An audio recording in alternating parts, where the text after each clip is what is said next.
हाय दोस्तों, आप सबके लिए मैं एक अच्छी कहानी लाई हूँ। देखो और पसंद आई तो लाइक और हो सके तो एक कमेंट करें और सब्सक्राइब कीजिए। चलो कहानी सुने। Alice in Wonderland. एलिस अपनी बहन को पढ़ते हुए सुनकर थक गई थी। जैसे ही उसकी आंखें बंद होने लगीं, उसने एक सफेद खरगोश को जल्दी जल्दी अपनी जेब घड़ी को देखते हुए और खुद से बात करते हुए देखा। एलिस ने सोचा कि यह वाकई बहुत ही अजीब बात है, जेब घड़ी के साथ बात करने वाला खरगोश।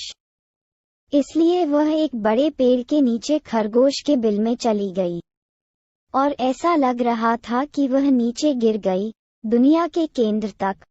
जब एलिस जोर से नीचे उतरी तो सफेद खरगोश एक दरवाजे से गायब हो रहा था, जो उसके लिए बहुत छोटा था। एलिस ने मेज पर एक बोतल से शराब पी रखी और उसका आकार बहुत छोटा हो गया, लेकिन अब वह छोटे दरवाजे की चाबी तक नहीं पहुंच पाए। आखिरकार एलिस को छोटे दरवाजे से निकलने का रास्ता मिल गया।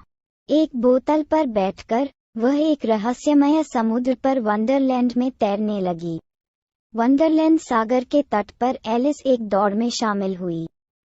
इसकी कोई शुरुआत नहीं थी, इसका कोई अंत नहीं था, आप बस इधर उधर भागते रहे।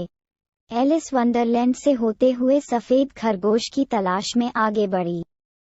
उसकी मुलाकात दो खुशमिजाज साथियों, ट्वीडलेडम और ट्वीडलडी से हुई। वे खरगोश को नहीं जानते थे, लेकिन उन्होंने एलिस को एक वारस और एक बढ़ई के बारे में एक अद्भुत कहानी सुनाई जो समुद्र के किनारे चल रहे थे। एलिस ने सचमुच सुना। फिर वह जल्दी से आगे बढ़ गई और अंत में जंगल में एक साफ सुथरे छोटे से घर में वह खुद सफेद खरगोश से मिली। खरगोश ने एलिस को अपने दस्तों का शिकार करने के लिए अपने छोटे से घर में भेज दिया, लेकिन इसके बजाय उसे एक लेबल वाली कुछ पुरानी यादों में ले लो। उसने ऐसा ही किया। कुकी ने एलिस को अपना घर बड़ा बना दिया, जबकि खरगोश और उसके दोस्त डोडो ने सोचा कि वह एक भयानक राक्षस था। एलिस ने खरगोश के अंगों से एक गाजर तोड़ ली। इसे खाने से वह फिर से छोटी हो गई, इतनी छोटी कि वह जल्द ही घास के जंगल में खो गई। जल्द ही एलिस ने खुद को सजीव, बात करते फूलों के उद्यान में पाया। वहां ब्रेड और तितलियां और रॉकिंग हॉर्सफ्लाइज भी थे। एलिस को लगा कि यह बगीचा एक सुखद जगह है। फूल उन्होंने सोचा कि एलिस सिर्फ एक घास है, इसलिए हम उसे नहीं रहने देंगे। इसके बाद एलिस की मुलाकात एक घिनौनी कैटरपिलर से हुई। उसने कहा कि यदि वह अपना आकार बदलना चाहती है तो वह जिस मशरूम पर बैठी है। एलिस ने मशरूम के एक तरफ का मॉडल लिया और पेड़ को डराते हुए चोटी से भी अधिक ऊंचा हो गया, लेकिन एक और काटने से उसका आकार बिल्कुल सही हो गया।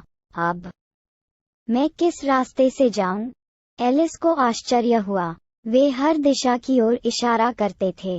अगर मैं सफेद खरगोश की तलाश में होता तो मैं खरगोश से डरता, एक पेड़ पर बैठी चेशायर कैट ने प्रसन्न होते हुए कहा।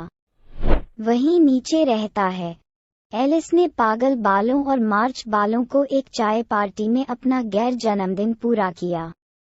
वह कुछ देर के लिए उनके साथ शामिल हो गया।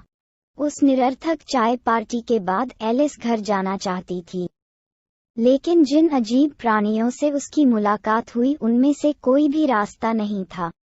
एलिस रानी के भाग्य में घूमती रही, लेकिन माली उसकी मदद नहीं कर सके। वे सभी गुलाबों को लाल रंग में रंगने में मददगार थे। फिर शाही दौड़ निकला, और शाही तुरही वादक को दिलों की रानी के अलावा कौन चाहिए, लेकिन स्वयं सफेद खरगोश नहीं।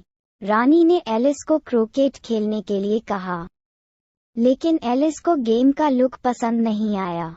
उससे सिर का बोझ कम हुआ। रानी चिल्लाई। एलिस दूर भाग गई, जबकि ताश की सेना ने उसका पीछा किया, वंडरलैंड के सभी पेचीदा हिस्सों से होते हुए और वापस नदी के किनारे तक। मुझे वहां वापस आकर खुशी हो रही है जहां चीजें वास्तव में वैसी ही दिखती हैं। एलिस ने अपने अजीब वंडरलैंड सपने से जागते हुए कहा।